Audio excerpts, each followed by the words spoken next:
तो बच्चों ये MHTCT MCQs के सिलसिले को बढ़ाते हैं आगे आपके 12th चैप्टर के लिए। और अगला क्वेश्चन आपके सामने ये रहा, तो let's see. A current of 5 ampere is flowing at 220 volt in the primary coil of transformer. Transformer आपको पता है प्राइमरी कॉइल होता है, सेकेंडरी कॉइल आउटपुट होता है, प्राइमरी कॉइल इनपुट होता है, प्राइमरी सेकेंडरी। तो ये 5 एम्पियर करंट आपके प्राइमरी कॉइल में फ्लो हो रहा है, तो IP का वैल्यू आपका 5 एम्पियर हो जाएगा एट 220 वोल्ट। तो इसका मतलब इसका जो प्राइमरी कॉइल का वोल्टेज है वो आपका 220 वोल्ट है, ठीक है।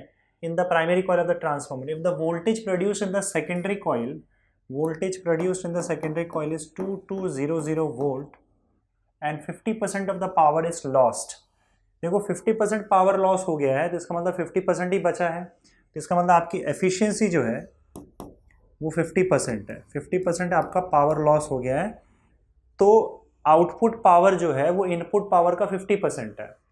एफिशिएंसी क्या होता है? Output power input upon input power, तो आपकी एफिशिएंसी 50% ही बच गई। 50% एफिशिएंसी है। परसेंटेज में एफिशिएंसी दिया होगा तो मैंने आपको बताया था आप उसको 100 से डिवाइड कर दोगे तो एफिशिएंसी आपकी 1/2 आ जाएगी। Then the current in the secondary will be, और करंट आपको सेकेंडरी कॉइल में ढूंढना है, तो बस एफिशिएंसी का ही फॉर्मूला लगा दो यहाँ पे। Output power ES into IS upon input power EP into IP। तो ये आपका 1/2 होगा। ES का वैल्यू इन्होंने 2200 दिया हुआ है, 2200, और IS का वैल्यू इन्होंने ढूंढने बोला है गेस।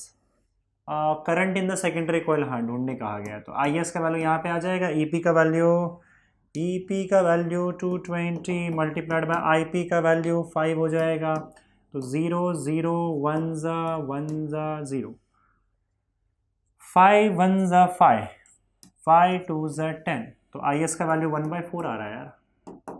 1/4 का मतलब होगा 0.25 एम्पियर। 0.25 एम्पियर या 0.25 एम्पियर काफ़ी कम करंट है। मेरे को एक बार कंफर्म कर लेने दो भाई। 0. यस वही है। चलो सही है, आगे बढ़ते हैं अगले क्वेश्चन की तरफ।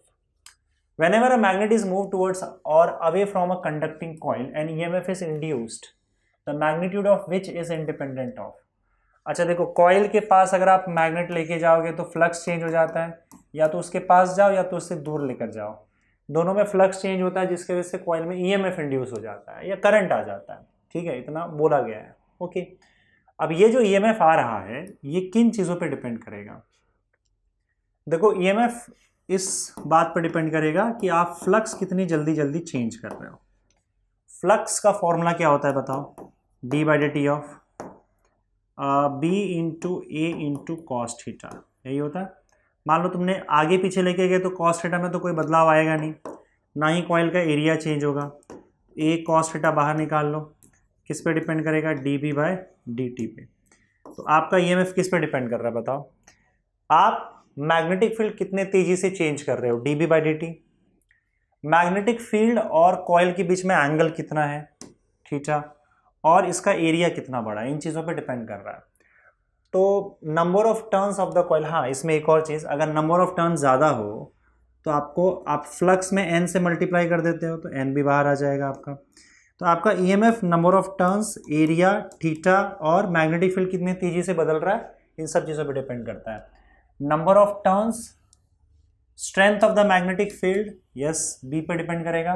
Speed with which the magnet is moved, speed कितना फास्ट आप आगे पीछे लेके जा रहे हो, तो उसके हिसाब से dB/dt जो है वो चेंज होगा। Rate of change of magnetic field depend करेगा कि आप कितना तेजी से इसको आगे पीछे लेके जा रहे हो। ज़्यादा जोर से लेके आ रहे हो तो dB/dt जो है वो ज़्यादा हो जाएगा, तो आपका EMF भी ज़्यादा हो जाएगा। लेकिन कहीं भी इसके रेजिस्टेंस पे नहीं डिपेंड करता है, जिस पर डिपेंड नहीं करता है वही हमारा आंसर है, इंडिपेंडेंट पूछा गया है। बाकी सब पे EMF डिपेंड कर रहा है, ठीक है। आगे बढ़ते हैं। The network shown in the figure is a part of a complete circuit if at a certain instant the current is 5 ampere and is decreasing. देखो दो इंपॉर्टेंट चीज़ है, करंट का वैल्यू कितना है और करंट इंक्रीज हो रहा है कि डिक्रीज हो रहा है, और आपको पूछा गया है VA-VB हमको बताना है। तो देखो इस टाइप के सर्किट में पहली चीज़ क्या करनी है, आपको ये देखना होगा कि करंट किस डायरेक्शन में फ्लो हो रहा है, पहले आप वो पता कर लो। तो आप यहाँ पे देख सकते हो कि करंट जो है आपका वो इस तरीके से फ्लो हो रहा है, माइनस प्लस। ये 15 वोल्ट है आपका, और ये A है, और उसके बाद फिर आपका ये 5 मिली हेनरी यहाँ पे इंडक्टेंस दे के रखा हुआ है और ये आपका पॉइंट बी है। पहले ये देख लो करंट कहाँ से कहाँ फ्लो हो रहा है, ए टू बी या फिर बी टू ए। जहाँ आपका करंट फ्लो हो रहा है आपको वहीं से आगे बढ़ना है। जैसे मान लो ये ए टू बी फ्लो हो रहा है तो मैं ए से स्टार्ट करूंगा बी तक जाऊंगा। अगर current B to A flow हो रहा होता तो मैं बी से स्टार्ट करता और ए की तरफ आता। जहाँ से करंट फ्लो हो रहा है वो आपका हायर पोटेंशियल हो जाएगा, उसको आप पॉजिटिव लोगे। जहाँ तक करंट जा रहा है फ्लो होकर ये आपका लोअर पोटेंशियल हो जाएगा। करंट हमेशा हायर टू लोअर फ्लो होता है तो इसे आप नेगेटिव लोगे और इसको माइनस वी लिख दोगे। Higher V A, lower negative लोगे, माइनस वी लिख दोगे। और उसके बाद यहाँ से लेकर यहाँ तक सारे पोटेंशियल्स को ऐड करते चले जाओगे।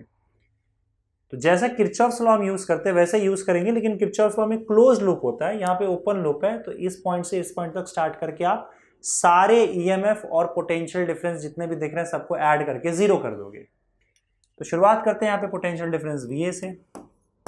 We A minus I into R, तो आई इंटू 1 हो जाएगा। अब देखो बैटरी का रूल क्या था करंट इलेक्ट्रिसिटी में, याद करो कि अगर हम नेगेटिव से पॉजिटिव पे जा रहे हैं तो जहां फाइनली जा रहे हैं उसका साइन ले रहा है। अब हम फाइनली पॉजिटिव पे जा रहे हैं तो ये हमारा पॉजिटिव ही आएगा 15, ठीक है। और उसके अलावा आपका यहाँ पे देखो, हाँ जब इंडक्टर आया तो इंडक्टर के केस में जो आपका ईएमएफ होता है वो होता है L D I by D T. अब ये माइनस लेना है या प्लस लेना है ये इस बात पर डिपेंड करता है कि आपका करंट चेंज हो रहा है, सॉरी करंट इंक्रीज हो रहा है कि डिक्रीज हो रहा है। अब आपको पता है कि ईएमएफ जो इंड्यूस होगा वो लेंस लॉ को फॉलो करेगा। अकॉर्डिंग टू लेंस लॉ आपका जो ईएमएफ है वो हमेशा जो भी हो रहा है उसको अपोज करेगा, या जिसकी वजह से वो प्रोड्यूस हो रहा है उसको अपोज करेगा। तो बात इतना याद रखो कि करंट डिक्रीज हो रहा है तो उसको डिक्रीज नहीं होने देगा, इंक्रीज हो रहा है तो उसको इंक्रीज नहीं होने देगा। अगर करंट डिक्रीज हो रहा है तो आपका जो ये ईएमएफ का वैल्यू है उसमें देखिए, जैसे मान लो अगर करंट डिक्रीज हो रहा है, इफ करंट डिक्रीजेस, एक एक स्टेप ध्यान रखना इसके अंदर सॉल्व करते समय। इफ करंट डिक्रीजेस, मान लो कि आपका करंट डिक्रीज हो रहा है तो आप याद रखना कि जिस डायरेक्शन में करंट है उसी डायरेक्शन में ये वापस अपना भी करंट भेजेगा ईएमएफ वाला, क्योंकि करंट को डिक्रीज नहीं होने देना चाहता है वो। तो अगर मान लो इस डायरेक्शन में करंट डिक्रीज होता चला जा रहा है, उसे मेंटेन रखने के लिए वो क्या करेगा, करंट के डायरेक्शन में ही अपना ईएमएफ इंड्यूस करेगा। अब अपना ईएमएफ करंट के डायरेक्शन में इंड्यूस करने के लिए ये बैटरी कैसा बनेगा बताओ? बैटरी आपका ऐसा बनेगा, ये पॉजिटिव ये नेगेटिव ऐसा बन जाएगा। और यहाँ पे आपका E is equal to value, आप याद रखो कि आप वैल्यू में यहाँ पे नेगेटिव पॉजिटिव मत लेना, ठीक है। आप बस यहाँ पे बैटरी कैसा बनाना है इसका वो देख लो। तो अब इससे क्या होगा कि आपका जो इंड्यूस्ड ईएमएफ है वो करंट सेम डायरेक्शन में भेजेगा जिस डायरेक्शन में आपका वैल्यू करंट जो है वो डिक्रीज होते जा रहा है। अगर करंट इंक्रीज हो रहा है, इफ करंट इंक्रीजेस, तो वो चाहेगा कि उसको अपोज करे। इफ करंट इंक्रीजेस तो वो चाहेगा कि आपका जो इंडक्टर है वो आपके इंक्रीजिंग करंट को अपोज करे, तब वो उल्टे डायरेक्शन में करंट भेजने की कोशिश करेगा। तब वो क्या करेगा बताओ? तब वो करंट ऐसे भेजेगा, तो ये पॉजिटिव बन जाएगा, ये नेगेटिव बन जाएगा उल्टे डायरेक्शन में। तो आपको फॉर्मूला ये यूज करना है, E is equal to L D I by D T. आपको बस बैटरी कैसे बनाना है, इस इंडक्टर वाली का ईएमएफ कैसे बनाना है, ऐसे इस डायरेक्शन में बनाना है कि उस डायरेक्शन में, पॉजिटिव यहाँ आएगा कि यहाँ आएगा, वो डिपेंड करता है कि आपका करंट जो है वो इंक्रीज हो रहा है या फिर डिक्रीज हो रहा है, ठीक है। इतना ही बात आपको ध्यान में रखना है। और एक बात क्या ध्यान में रखना है कि जहां से करंट शुरू हो रहा है जिस एंड से, उसे पॉजिटिव पोटेंशियल मानना है, जहां पे खत्म हो रहा है उसे नेगेटिव मानना है, और पॉजिटिव टू नेगेटिव चलते जाना है। किरचॉफ्स लॉ का रूल्स याद रखने हैं। मैंने यहाँ पे माइनस क्यों लिखा बताऊं, माइनस आई आर, क्योंकि हमको पता है करंट के अक्रॉस जो पोटेंशियल डिफरेंस आई आर होता है वो करंट के डायरेक्शन में नेगेटिव लिया जाता है, करंट के ऑपोजिट डायरेक्शन में पॉजिटिव लिया जाता है, इसलिए माइनस आई आर। बैटरी का रूल आपको याद है सेल का, फाइनली पॉजिटिव पे जाओगे तो पॉजिटिव, फाइनली नेगेटिव पे जाओगे तो नेगेटिव, ठीक है। अब बताओ कि मैं ये कैसे बनाऊं बैटरी, क्योंकि करंट डिक्रीज हो रहा है, तो करंट डिक्रीज होगा तो सेम डायरेक्शन में ईएमएफ इंड्यूस करेगा, ये इसी डायरेक्शन में करंट भेजने के लिए अपना ईएमएफ कैसे बनाएगा बताओ? ऐसे बनाएगा। तो ये नेगेटिव और ये पॉजिटिव, और ये क्या होगा आपका E is equal to L D I by D T. तो अब आप जब यहाँ से यहाँ जा रहे हो A से लेकर B तक, तो क्या होगा बताओ? ये प्लस है, सॉरी ये माइनस है और ये प्लस है, तो आप इसको एक सेल की तरह ट्रीट करो कि आप नेगेटिव से पॉजिटिव की ओर जा रहे हो, ऐसे जा रहे हो ना, नेगेटिव से पॉजिटिव की ओर, तो आप फाइनली पॉजिटिव की ओर जा रहे हो, तो आपका value plus L D I by D T होगा। और ये ध्यान रहे कि D I by D T यहाँ पे पॉजिटिव ही लेना है, ठीक है। मैं मॉड लगा देता हूँ चाहिए तो, ठीक है। D I by D T आपको पॉजिटिव ही लेना है, बस यहाँ प्लस चाहिए या माइनस ये आप डिसाइड कर लो, बैटरी बना के डिसाइड कर लो, ओके। ये मॉड में ही रखना तो बेटर होगा। चलो हो गया। और अब उसके बाद फाइनली माइनस वी लिख के टोटल मिला के 0 कर दो। वी ए माइनस आई का वैल्यू इन्होंने देखे रखा हुआ है करंट का 5 प्लस 15 प्लस एल कितना दिया हुआ है 5 मिली हेनरी। मिली हेनरी को कन्वर्ट करोगे तो 5 इंटू 10⁻³ एल हो गया। और D I by D T कितना देखो रेट दिया है ना 10⁻³ एम्पियर पर सेकेंड, तो ये हो जाएगा 10⁻³ ampere per second minus V B is equal to 0। तो ये तो कैंसिल आउट हो गया। तो V A minus V B, बाकी सबको वहाँ भेज दो, इज इक्वल टू -5 का +5 हो जाएगा, प्लस 15 का -15 हो जाएगा, और ये 5 बचेगा तो -5 हो जाएगा। तो V A minus V B बोला है ना, V A minus V B कितना आ गया आपका -15 वोल्ट आ गया, ठीक है। तो V A minus V B जो है वो आपका -15 वोल्ट आ रहा है if I am not wrong, ठीक है। 5 वहाँ चला जाएगा, 5 -15 20 -5 प्लस 15 हो जाएगा, ठीक है। V A minus V B पूछा है ना, V A minus V B, तो -15 वोल्ट आ रहा है वैसे, पर इसमें माइनस कोई ऑप्शन में नहीं है, तो आपका ऑप्शन डी आ जाएगा। तो उन्होंने सिर्फ मैग्नीट्यूड पूछा होगा आपके पोटेंशियल डिफरेंस का, सो दैट वुड बी 15, ठीक है। इसमें बच्चों एक और चीज़, अगर मान लो क्वेश्चन को चेंज कर दिया जाए और डिक्रीजिंग की जगह पे इंक्रीजिंग कर दिया जाए, तब क्या करोगे? सेम क्वेश्चन,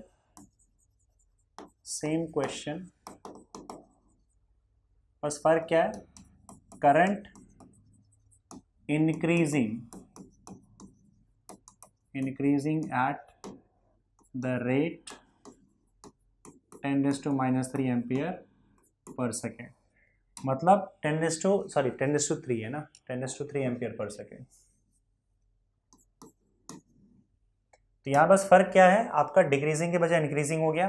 तो अब हम यहाँ पे क्या करेंगे बताओ, अब हम जो यहाँ पे बनाएंगे आपका, अरे क्या हो रहा है, मक्खी परेशान करके रख दी।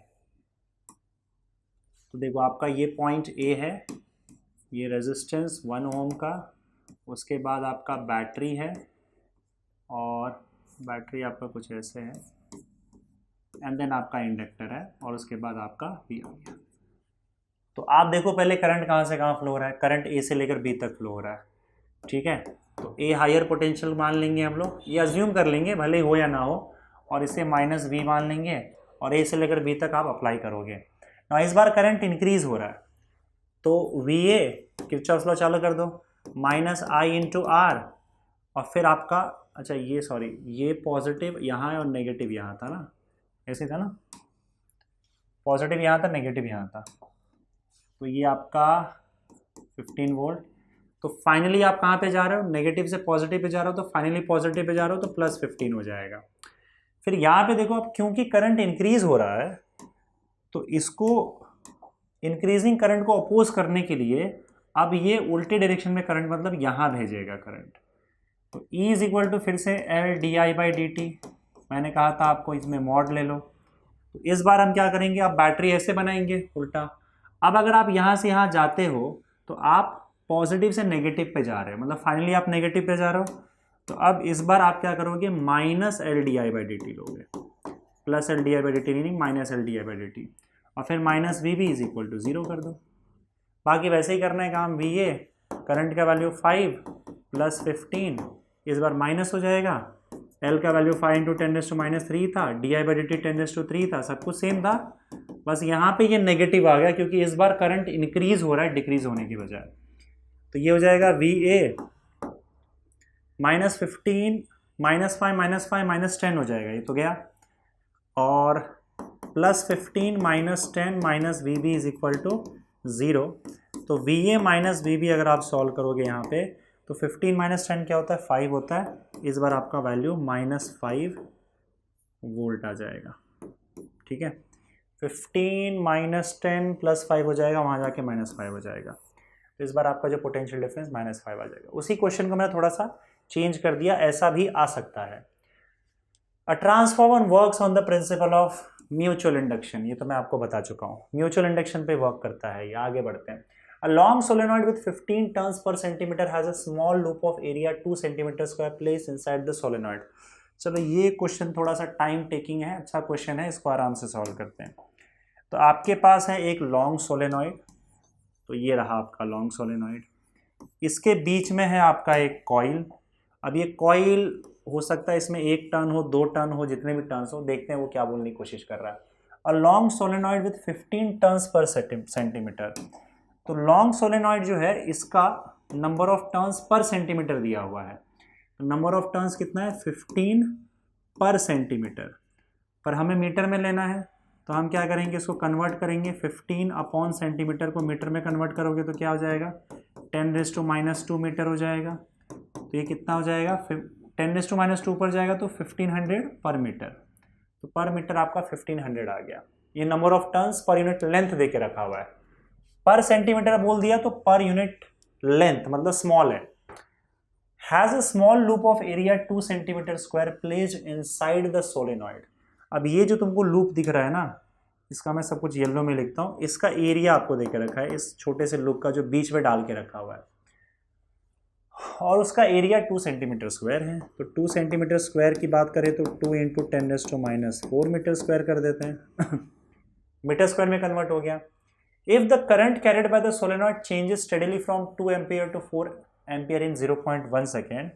अब जो सोलेनॉइड में करंट फ्लो हो रहा है वो चेंज हो रहा है, और सोलेनॉइड का करंट कैसे चेंज हो रहा है, di/dt that is equal to change in current क्या होगा, final current minus initial current, मतलब 4 - 2, और कितना टाइम ले रहा है वो, 0.1 सेकेंड्स ले रहा है।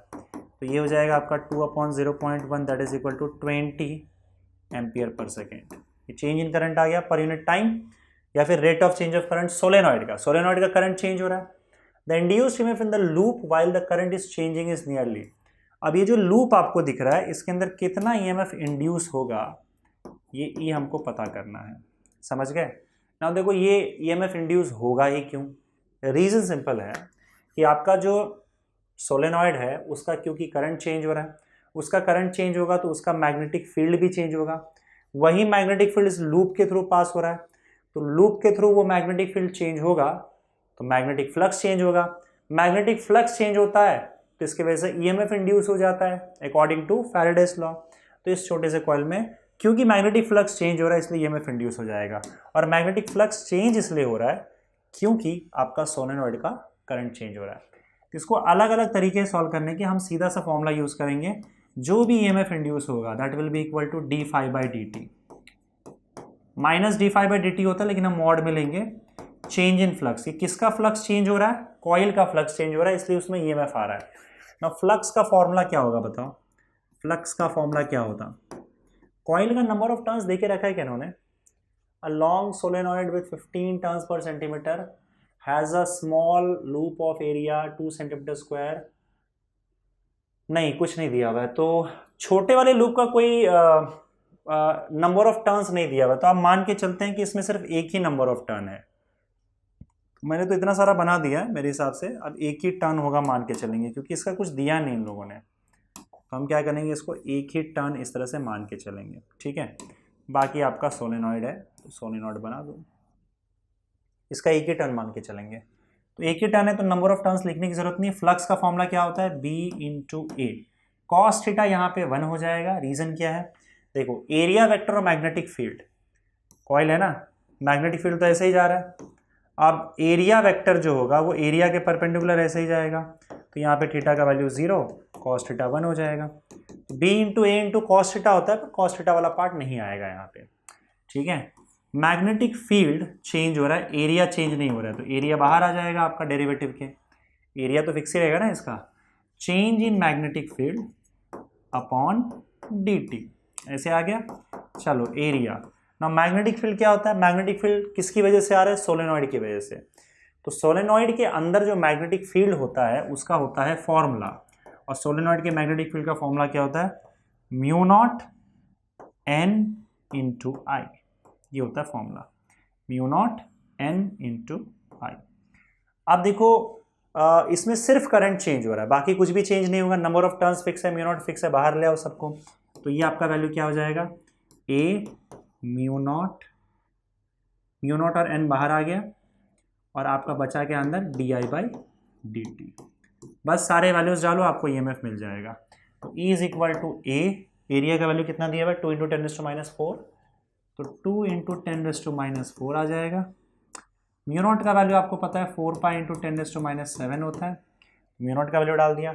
Number of turns per unit length ऐसा यूनिट में कन्वर्ट करने पर 1500 आ गया, तो 1500 लिख दो, और finally D I by D T हमारे पास कितना है 20, तो 20 से मल्टीप्लाई कर दो। अब मेयरली आपको बस एक कैलकुलेशन करना है, बाकी काम तो हो चुका है। तो कैलकुलेशन आप कर लेना मेरे हिसाब से, चलो मैं फटाफट कर देता हूँ इसी से। देखो 7 4 11, तो यहाँ पे तो आपका 11 हो गया, और -11, तो कितने जीरोस जाएंगे, देखो 1 2 3 जीरो गए तो -8 हो जाएगा, तो 10⁻⁸ तो पहले लिख लो, बाकी सबको मल्टीप्लाई करो। तो मल्टीप्लाई करने पर क्या आएगा बताओ, 2 मल्टीप्लाइड बाई 4 मल्टीप्लाइड बाई 3.14, क्योंकि 4 पाई है, multiplied by 15 multiplied by 2, multiplied by 15 और multiplied by 2 will give you 754 approximately 754 के आसपास आ रहा है। अब 10⁻² मल्टीप्लाई कर दो इसके अंदर, तो 7.54 इंटू 10⁻6 वोल्ट आ जाएगा। अब ये आपको सॉल्व करना पड़ेगा, आपके पास कोई ऑप्शन नहीं है। आई थिंक ऑप्शन बी आ रहा है आपका। अच्छा क्वेश्चन था, इंटरेस्टिंग था, लेवल थोड़ा अच्छा था इसका, ठीक है। चलिए अब फिर से simple questions. The primary and secondary voltage of an ideal step down transformer is 200 volt and 25 volt. तो आपका प्राइमरी 200 वोल्ट है, सेकेंडरी में देखो वोल्टेज कम हो गया इसलिए स्टेप डाउन ट्रांसफॉर्मर है। The secondary is connected to a device which draws a current of 2 ampere. तो सेकेंडरी से जो करंट जा रहा है वो 2 एम्पियर जा रहा है।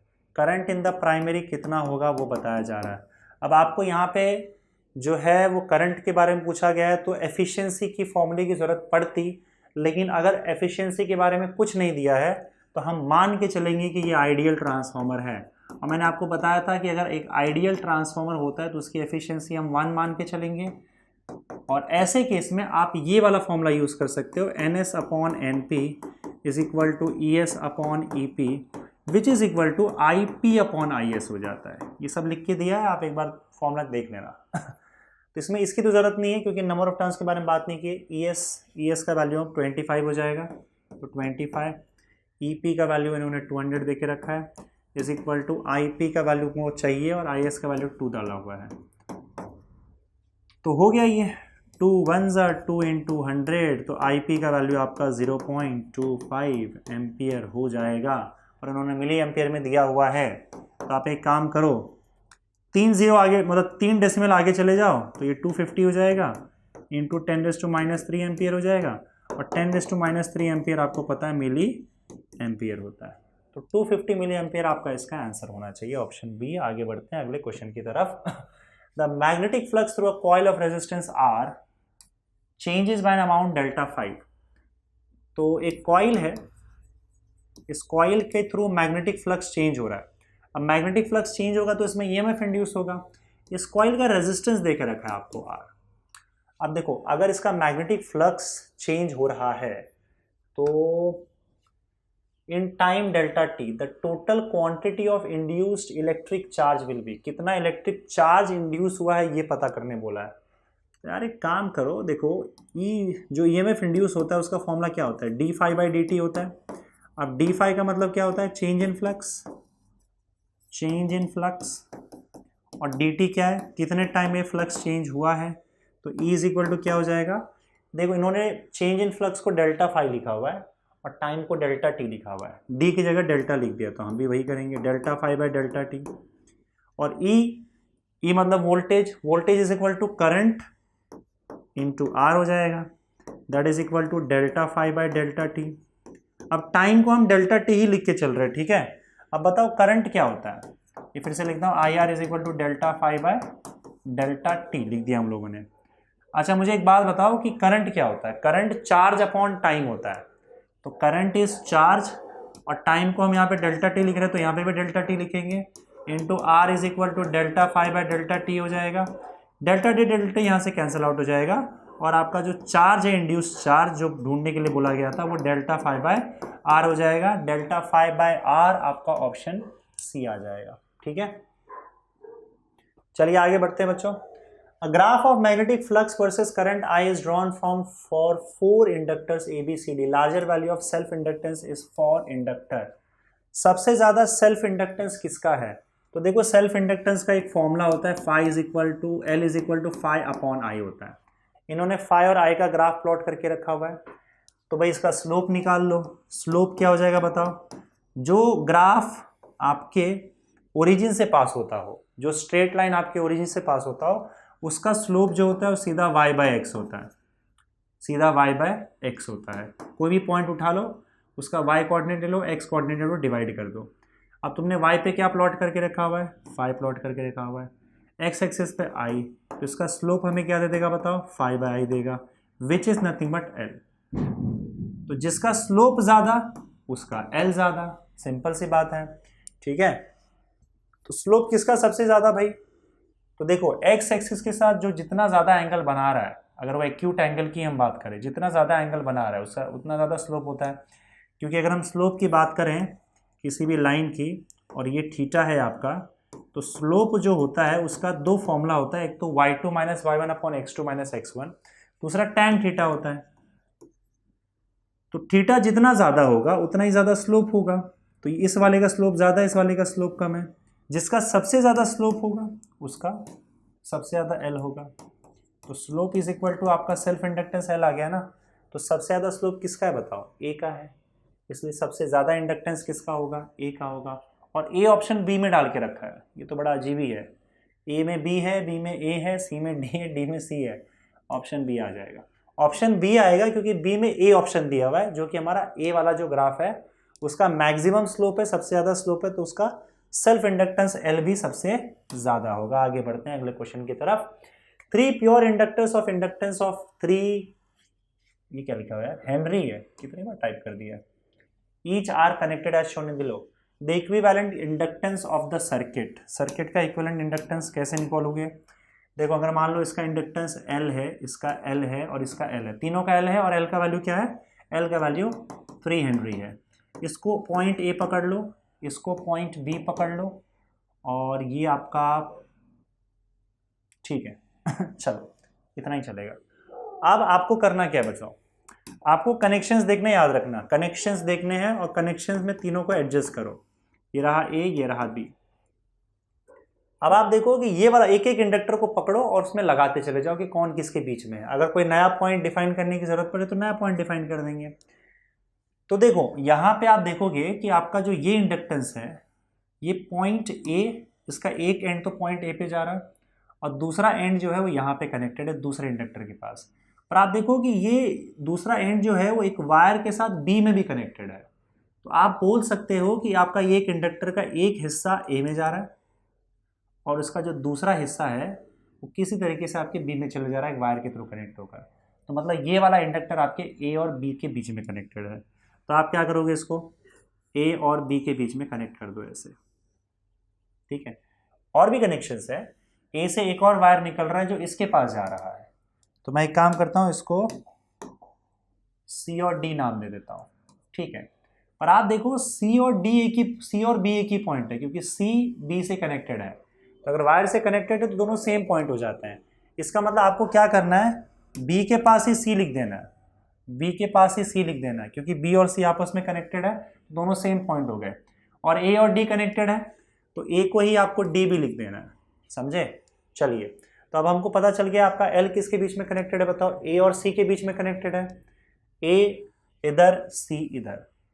चलो, आपका दूसरा इंडक्टर सी और डी के बीच में कनेक्टेड है, तो सी इधर डी इधर, क्योंकि देखो C एक्चुअली में B से कनेक्टेड है और D यहाँ से A से कनेक्टेड है, तो A और D सेम पॉइंट है, C और B सेम पॉइंट है, तो मैंने बना दिया यहाँ पे, कोई टेंशन नहीं है।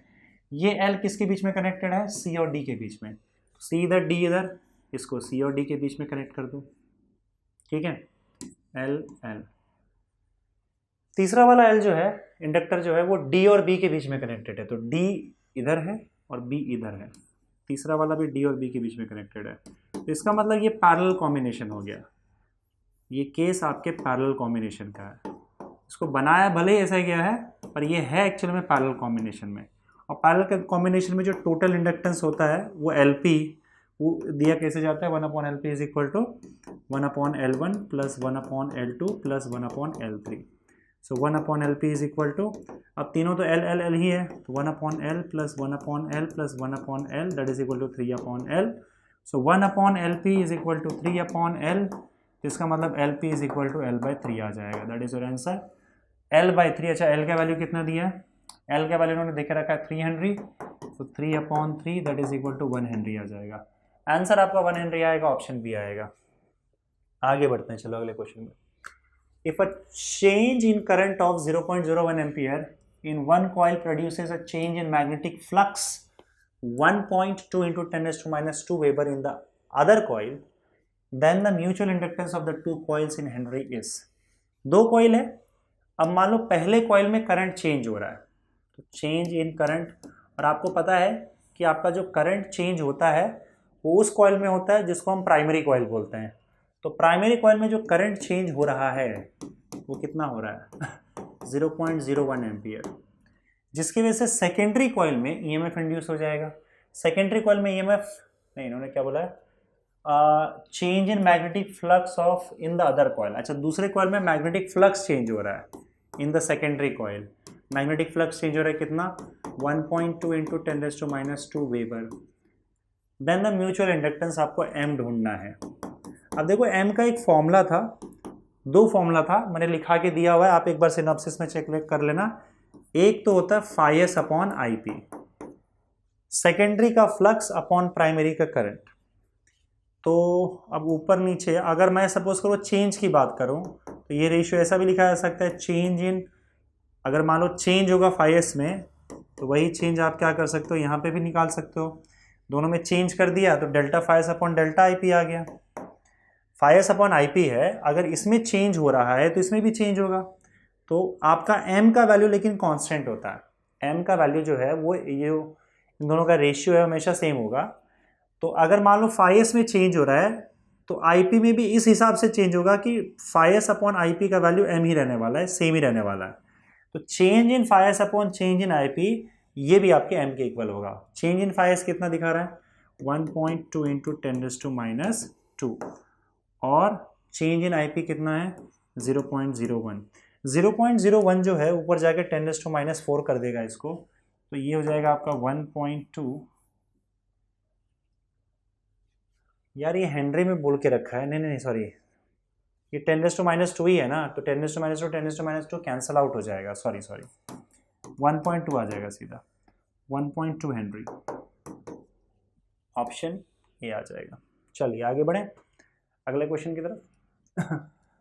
A step down transformer has NS/NP ratio 20:1, फिर से वही चीज इन्होंने गड़बड़ किया हुआ है, स्टेप डाउन ट्रांसफॉर्मर है, स्टेप डाउन ट्रांसफॉर्मर इसका मतलब क्या, आपका NS will be less than NP, क्योंकि आउटपुट का जो नंबर ऑफ टर्न्स होगा वो कम होगा इनपुट के कंपैरिजन में, और हम लोग कैपिटल लिखते हैं तो कैपिटल लिखेंगे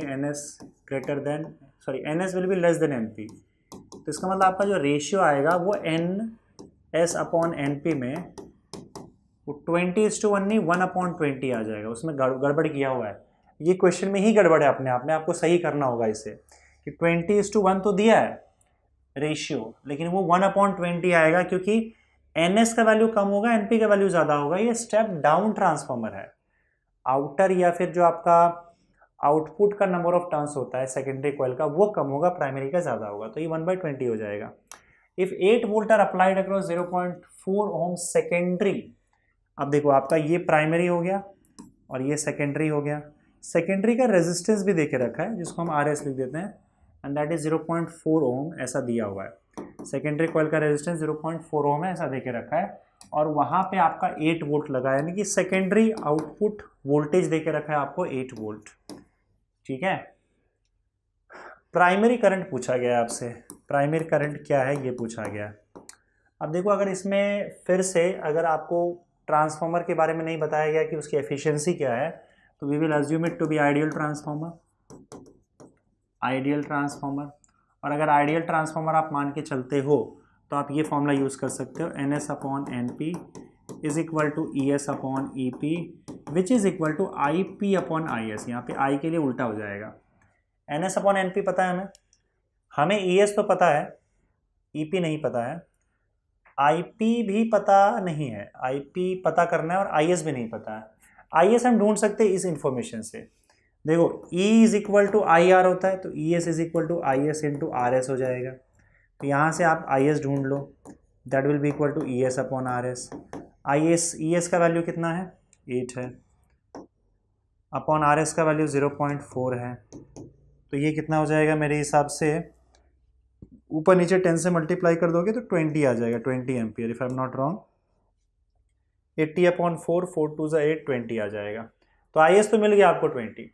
तो आप एक काम करो, this is equal to this कर दो, NS upon NP is equal to IP upon IS, इससे काम चल जाएगा। NS का वैल्यू, NS अपॉन NP का वैल्यू 1.20 है, that is equal to IP upon IS। IP का वैल्यू ढूंढना है और IS का वैल्यू 20 दे के रखा हुआ है, तो आपका सीधा सीधा IP का वैल्यू जो है वो 1 एम्पियर आ जाएगा।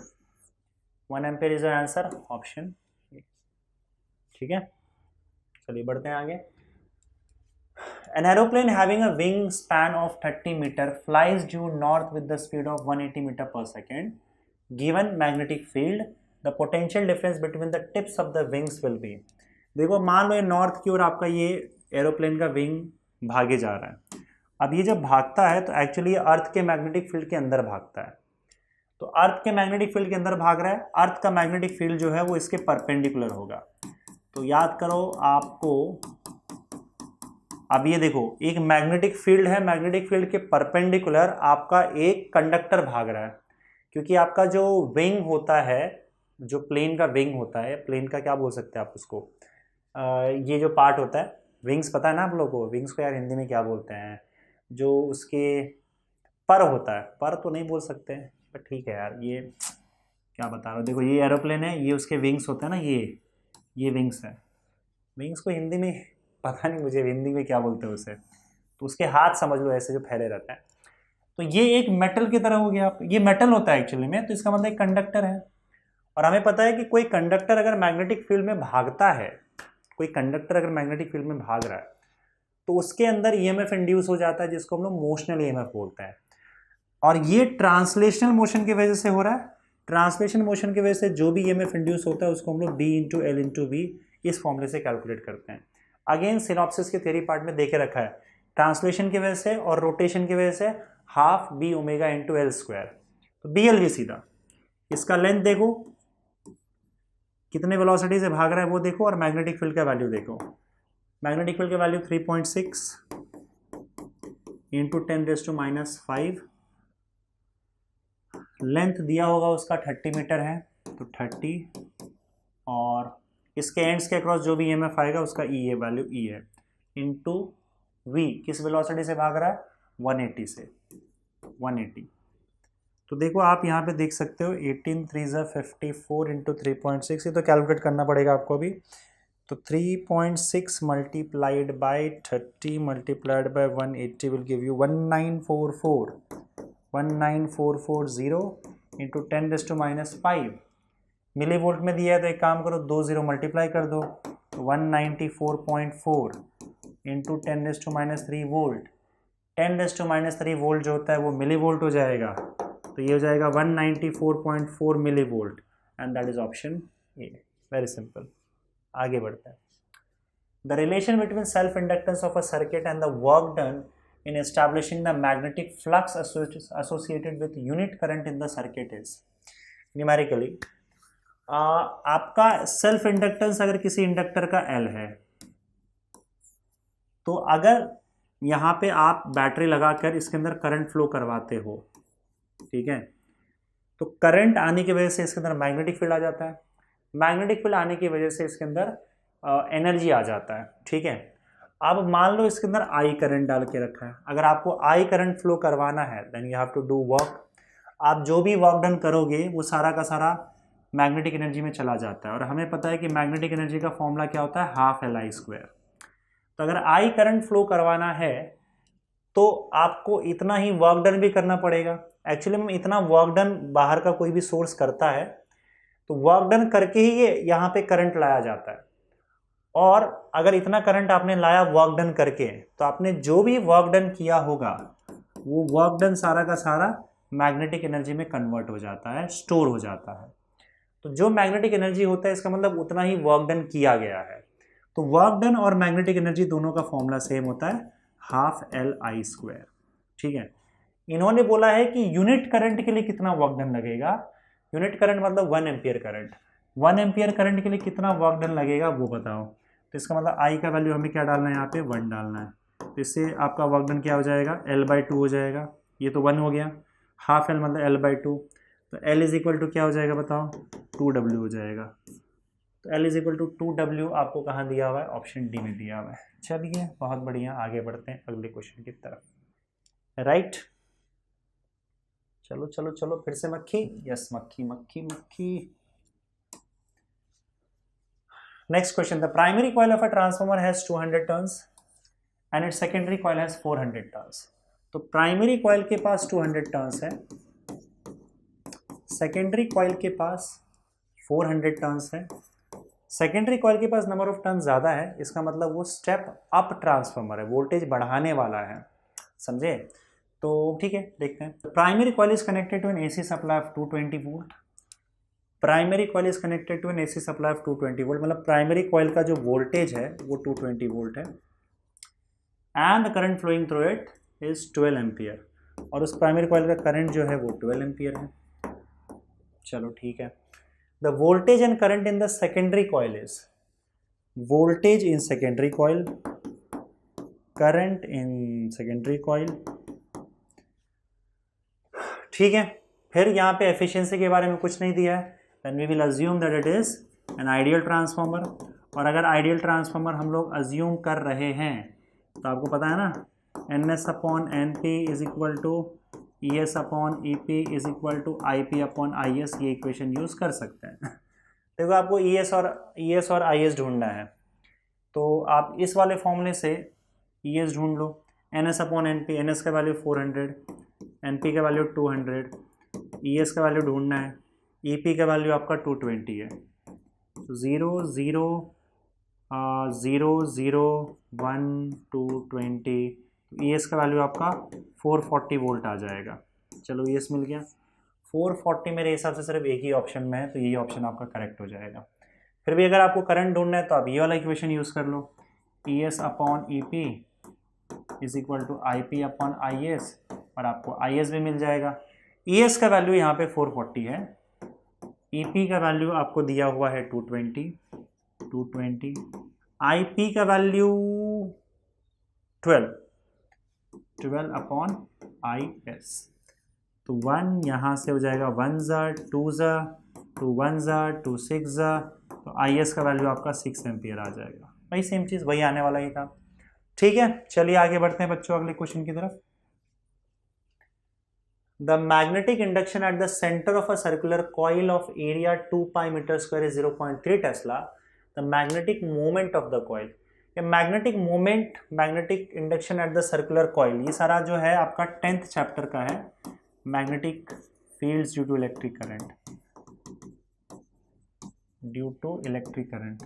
ये क्वेश्चन पता नहीं यहाँ पे कैसे आ गया है, एक्चुअली जिस बुक से मैं क्वेश्चन करवा रहा हूँ तो आई थिंक वहाँ से टाइप होकर, मतलब जो भी टाइप कर रहा था एक्चुअली, तो यहाँ पे टाइप कर दिया गया रहेगा, क्योंकि बुक में क्वेश्चन इसी में दे दिया, लेकिन ये कॉन्सेप्ट जो है इस चैप्टर का है, तो ऑलरेडी मैं करा चुका हूँ, आप उसको रेफर करके कर सकते हो, नहीं तो हमारा ध्यान भटक जाएगा बच्चों। यहाँ पे मेरे सामने यहाँ पे था, उतना मुझे थोड़ा टाइम नहीं मिल पा रहा था कि मैं पूरा क्वेश्चन को एक बार रीड कर पाऊँ, तो डायरेक्टली जो भी क्वेश्चंस मैंने बस क्रॉस चेक किए थे कि सारे टाइप हुए हैं कि नहीं हुए, तो ये 10th चैप्टर का क्वेश्चन है, ऑलरेडी करा चुका आप वहाँ, जब या तो उस चैप्टर को जब सॉल्व कर रहे होगे तो इसको मार्क कर लो, आप उसको कर लेना, नहीं तो मैं आपके शीट से हटा ही दूंगा इस क्वेश्चन को, ज़्यादा बेटर होगा। नहीं तो फिर माइंड डाइवर्ट हो जाता है ना, हम कर कुछ और रहे हैं, क्वेश्चन किसी और चैप्टर से आ गया, सेंस नहीं बनता है। चलिए आगे बढ़ते हैं। A coil having 56 turns of average diameter 0.02 metre, 56 turns, बड़ा अजीब नंबर ऑफ टर्न्स देके रखा है, is placed perpendicular to magnetic field of 9000 Tesla. If the magnetic field changes to 4000 Tesla in 4 seconds, the magnitude of induced EMF. ठीक है, देखो number of turns तो 56 है कॉइल का, और डायमीटर उसका देके रखा हुआ है कितना, 0.02 मीटर। तो रेडियस क्या हो जाएगा बताओ, डायमीटर का आधा हो जाएगा, तो रेडियस हो जाएगा 0.01 मीटर। ठीक है, is placed perpendicular to magnetic field. अब ये आपका कॉइल है और इसको मैग्नेटिक फील्ड के परपेंडिकुलर डाल दिया, तो अगर मान लो मैग्नेटिक फील्ड ऐसे है तो मैग्नेटिक फील्ड के परपेंडिकुलर कॉइल को रखा हुआ है। इससे क्या होता है, इससे अगर तुम इसका एरिया वेक्टर ड्रॉ करोगे तो एरिया वेक्टर भी कॉइल के परपेंडिकुलर ही ड्रॉ किया जाता है। इससे एरिया वेक्टर और मैग्नेटिक फील्ड के बीच का एंगल बन जाता है 0 डिग्री, जिससे कॉस थीटा का वैल्यू 1 हो जाता है, क्योंकि कॉस 0 1 होता है। मैग्नेटिक फील्ड का वैल्यू चेंज किया गया, पहले मैग्नेटिक फील्ड का वैल्यू जो था वो 9000 टेस्ला था, इसके थ्रू जो मैग्नेटिक फील्ड जा रहा है, उसके बाद 4000 टेस्ला हो गया, मैग्नेटिक फील्ड का वैल्यू चेंज हो गया, और ये कब, वो कितने टाइम में हुआ है, 4 सेकेंड्स में हुआ है। क्योंकि मैग्नेटिक फील्ड चेंज कर दिया आपने तो मैग्नेटिक फ्लक्स भी चेंज हो जाएगा। मैग्नेटिक फ्लक्स अगर कॉइल के थ्रू चेंज होता है तो उसमें ईएमएफ आ जाता है अकॉर्डिंग टू फैराडेस लॉ। तो इस हिसाब से आपका जो ईएमएफ है उसका फॉर्मूला क्या बनेगा, d∅dt, change in flux upon time, right. Mod में लेंगे हम लोग, क्योंकि हमको पॉजिटिव वैल्यू चाहिए, पॉजिटिव वैल्यूज ही देके रखा है, वही हमको करना ही रहता है। तो क्या करेंगे बताओ, φ2 - φ1, चेंज इन फ्लक्स मतलब final flux minus initial flux upon time. अब देखो फ्लक्स का जब फॉर्मूला तुम निकालते हो तो फ्लक्स का फॉर्मूला क्या आता है बताओ, यहीं पे कर देता हूँ। फ्लक्स होता है number of turns into B into A into cos theta, पर हमें पता है कॉस थीटा का वैल्यू जो है यहाँ पे 1 ही होने वाला है, क्योंकि यहाँ पे थीटा हमेशा 0 ही रहेगा, क्योंकि आपने मैग्नेटिक फील्ड को कॉइल के परपेंडिकुलर भेजा, तो कॉइल का जो एरिया वेक्टर है जो हमेशा कॉइल के परपेंडिकुलर होगा, एरिया के परपेंडिकुलर होगा, उस एरिया वेक्टर और मैग्नेटिक फील्ड के बीच का एंगल थीटा लिया जाता है। Area vector magnetic field same direction में आने की वजह से theta 0, cos theta 1, cos theta नहीं आएगा। तो फ्लक्स का सीधा सीधा फॉर्मूला क्या हो जाएगा, n इंटू बी इंटू ए। बस ध्यान में रखो, ये यूज़ करना है यहाँ पे। फ्लक्स 2 यानी कि सेकेंड केस में क्या फ्लक्स होगा, n into magnetic field B2 into A, minus first case में क्या होगा, n into B1 into A, पहला मैग्नेटिक फील्ड, और अपॉन टाइम t। अब देखो n और a ऊपर से कॉमन लेके बाहर निकाल सकते हो आप, और n और a वैसे भी पॉजिटिव है तो उससे फर्क नहीं पड़ता है, आपका पॉजिटिव वैल्यू n और a आप बाहर निकाल सकते हो। अंदर क्या बचेगा बताओ, अंदर बचेगा B2 - B1, B2 - B1, और जो ये t है ये t भी मैं बाहर लिख देता हूँ, ये भी पॉजिटिव ही रहेगा। नंबर ऑफ टर्न्स कितना था बताओ, 56 था, तो 56 हो जाएगा। एरिया कितना, area area area pi R square कर दो, एरिया क्योंकि सर्कल है तो pi R square, upon time कितना, कितने टाइम में हुआ है ये सब, 4 सेकेंड में, तो 14 4 से 56 होता है ना, ठीक है चलेगा। B2 - B1, B2 का वैल्यू क्या है 4000। गाड़ी पाई में आके अटक गई है, पाई क्यों कर दिया उन्होंने, रेडियस डायमीटर दे के रखा है ना, चलो ठीक है। तो 4000 माइनस 9000, मॉड में है -5000 आएगा, लेकिन मॉड में पॉजिटिव हो जाएगा। 4 1 4 इंटू 15 16, सॉरी 14 4 56 होता है, 14 pi R square, 14 pi R square, R का वैल्यू 0.01 का स्क्वायर, तो 0.01 का स्क्वायर मल्टीप्लाइड बाय ये हो जाएगा आपका 5000। 14 4 से 14 5 से 56, 14 5 से 60 होता है ना, 5 4 से 20, 14 5 से 70 होता है कि 60 होता है, हे भगवान 14 का टेबल भी नहीं आ रहा है मुझे। 5 4 से 20, सॉरी 14 5 से 70 होता है, तो 70 1 2 3 0 और ये पाई लिख दो, और ये 10⁻² था तो स्क्वायर करोगे तो -4 हो जाएगा। 1 2 3 4 0 तो यहाँ से ख़त्म हो जाएंगे, सीधा 7 पाई आंसर आ जाएगा। और 7 × 3.14 कर दो तो 21 22 के आसपास आंसर आएगा। डी आ जाना चाहिए। वैसे इसको आप मल्टीप्लाई करके देख लो, पर इसके करीब यही वाला वैल्यू है तो 22 ही आएगा। तो 7 × 3.14 will give you 21.98. 21.98 volt is approximately equal to 22। ठीक है, चलो ये साइड का इंफॉर्मेशन है, बात की बात है। आगे बढ़ते हैं बच्चों अगले क्वेश्चन की तरफ। The equivalent inductance of two inductors joined in series, the equivalent inductance is 10 henry, the difference between the inductances of the two inductors is. एक सेकेंड, क्या पूछ लिया क्वेश्चन भाई? इसके बाद कौन सा क्वेश्चन आपका है?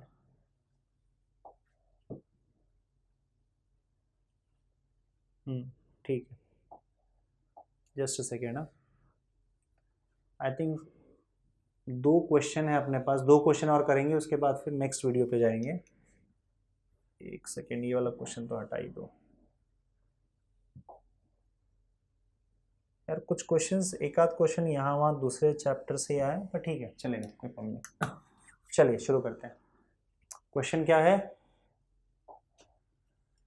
देखो, the equivalent inductance of two inductors joined in series is 10 Henry.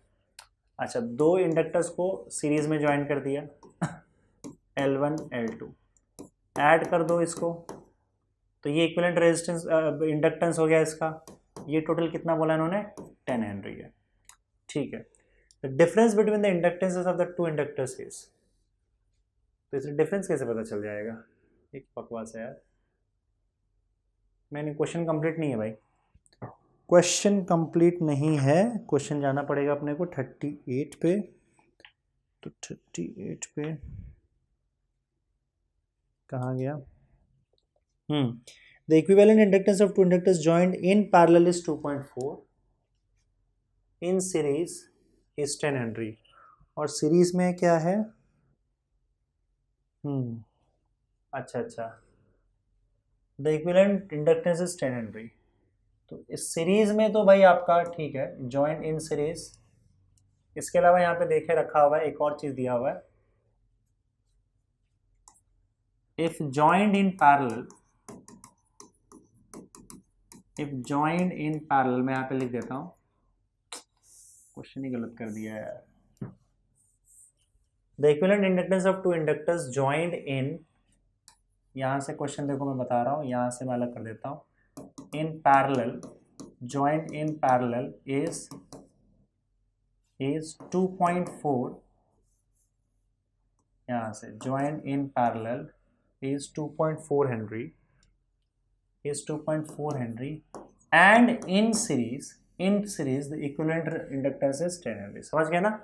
Parallel में ज्वाइन करोगे तो 2.4 हेनरी उसका इक्विवेलेंट कैपेसिटेंस आ रहा है, कैपेसिटेंस बोल रहा हूँ मैं, सॉरी, इंडक्टेंस आ रहा है, और सीरीज में ज्वाइन करने पर 10 आ रहा है। तो ठीक है, सीरीज में ज्वाइन करने पर 10 आ रहा है तो L1 + L2 10 हो जाएगा। और अगर आपने इसको पैरेलल में ज्वाइन कर दिया तो ऐसे केस में आपका जो टोटल LP आएगा पैरेलल कॉम्बिनेशन, वो 2.4 आ रहा है। अब पैरेलल कॉम्बिनेशन में आप इक्विवेलेंट इंडक्टेंस कैसे निकालते हो?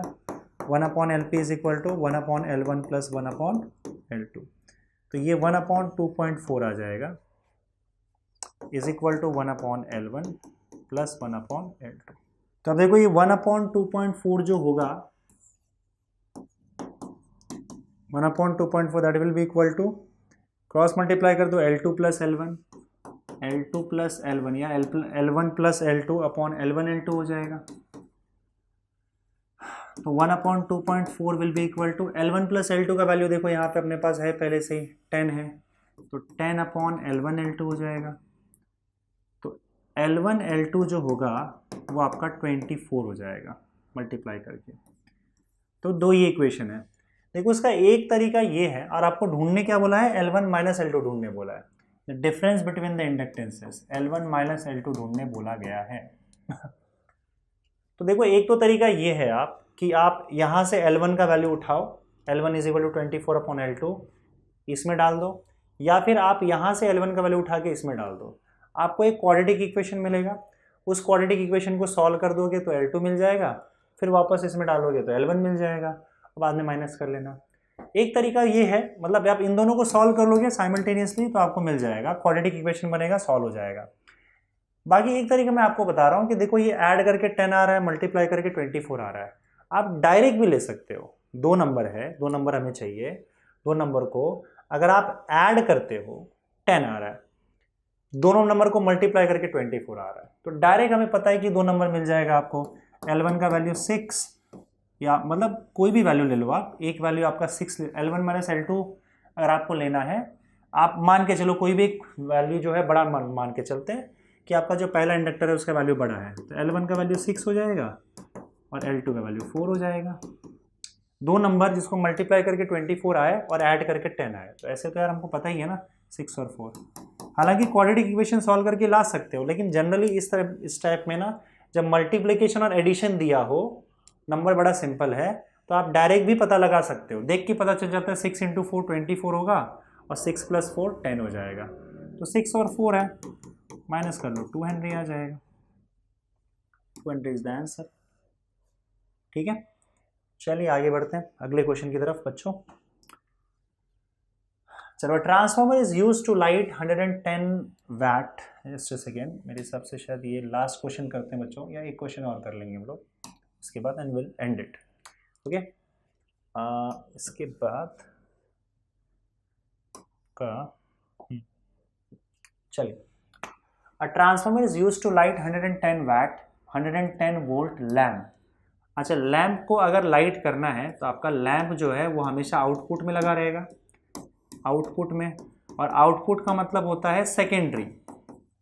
सेकेंडरी, तो सेकेंडरी को लाइट को लैम्प करना है, इसका मतलब सेकेंडरी का आपको पावर देके रखा हुआ है, तो सेकेंडरी पावर दिया हुआ है, इसका मतलब सेकेंडरी कॉइल का पावर दिया हुआ है, that is E S into I S, और E S into I S का वैल्यू 110 दिया हुआ है, और इसका वोल्टेज 110 दिया हुआ है, तो इसका मतलब ई एस भी आपको 110 दे के रखा हुआ है। ठीक है, फ्रॉम 220 वोल्ट मेंस, मेंस का मतलब होता है इनपुट। जब मेंस वर्ड यूज किया जाता है तो आप समझ लो मेंस का मतलब होता है इनपुट, इनपुट या फिर प्राइमरी, इनपुट या फिर आप समझ लो प्राइमरी की बात की जा रही है, प्राइमरी कॉइल की बात की जा रही है। तो प्राइमरी कॉइल का आपको वोल्टेज देके रखा हुआ है 220 वोल्ट। ठीक है, if the main current is 0.5, mains का जो करंट है यानी कि आईपी, वो अगर आपका 0.5 एम्पियर है, then the ratio of the output power to the input power. अब ratio of the output power, output power मतलब E S upon I S upon input power मतलब E P into I P, मतलब आपको efficiency पूछा गया है, E S upon I S E P into I P. तो आप E S into I S तो आपको दे के रखा हुआ है, और आपको ई पी इंटू आई पी भी दे के रखा हुआ है, ये क्या बकवास है, तो डायरेक्ट आ जाएगा। अच्छा, परसेंटेज में पूछा है तो 100 से मल्टीप्लाई कर देंगे, तो एफिशिएंसी आपका E S I S upon E P into I P, E S I S तो दे के रखा है 110। अच्छा, ई एस का वैल्यू क्या है, 110 वोल्ट है, सॉरी यार, ई पी आई पी भी दे के रखा हुआ है, इसमें तो कुछ कैलकुलेट ही नहीं करना है, बस खाली वैल्यूज डाल देना है।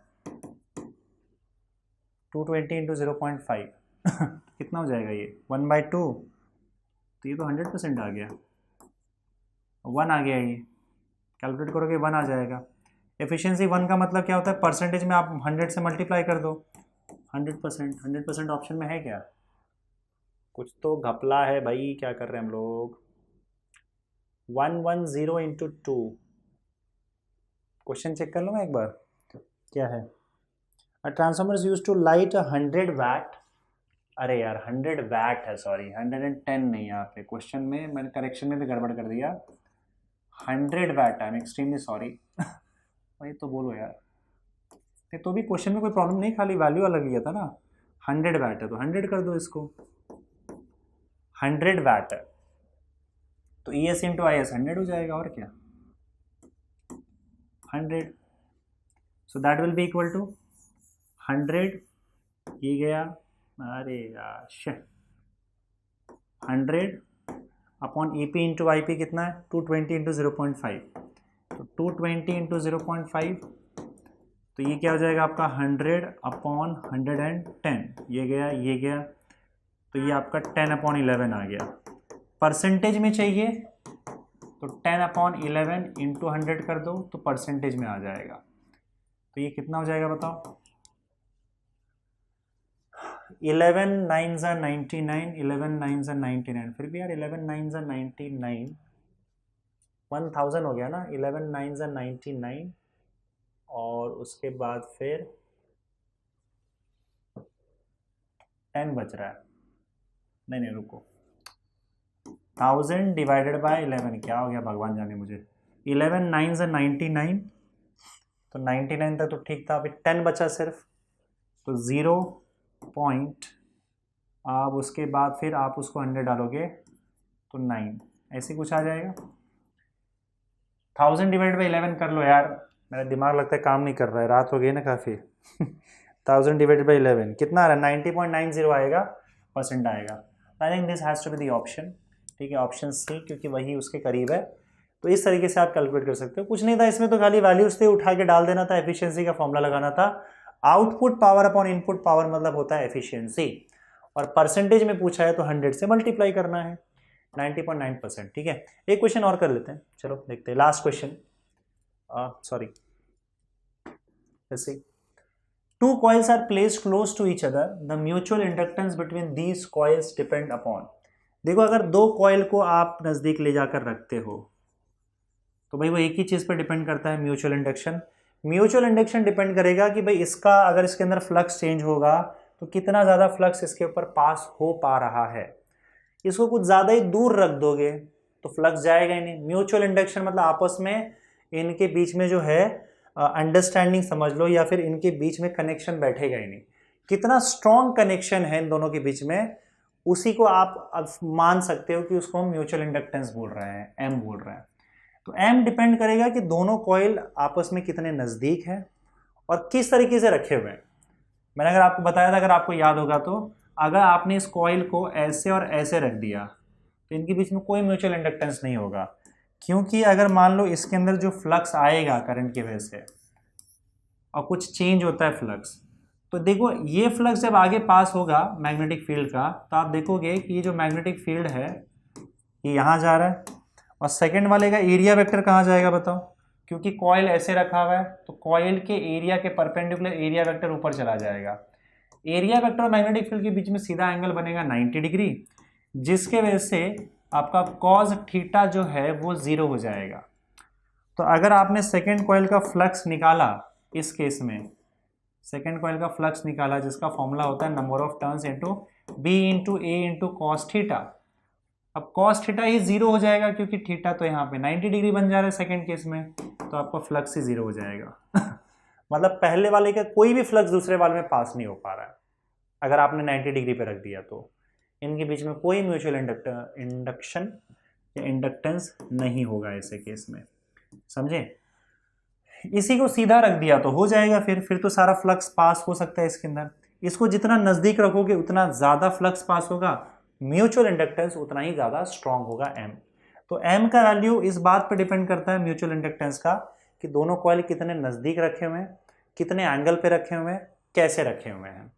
उसके अलावा क्या करंट पास हो रहा है, कितना ईएमएफ इंड्यूस हो रहा है, कितना फ्लक्स चेंज हो रहा है, उससे कोई लेना देना नहीं है।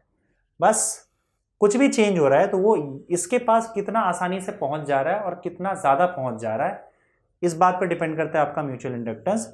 उसके लिए कॉइल के बीच में कितना डिस्टेंस है और किस तरीके से रखा हुआ है, 90 डिग्री पे, 30 डिग्री पे या सीधा रखा हुआ है, तो उसके ओरिएंटेशन पे डिपेंड करता है, समझे। So currents in the two coils, नहीं बिल्कुल नहीं। Relative position and orientation of the coil, exactly इसी पे डिपेंड करता है।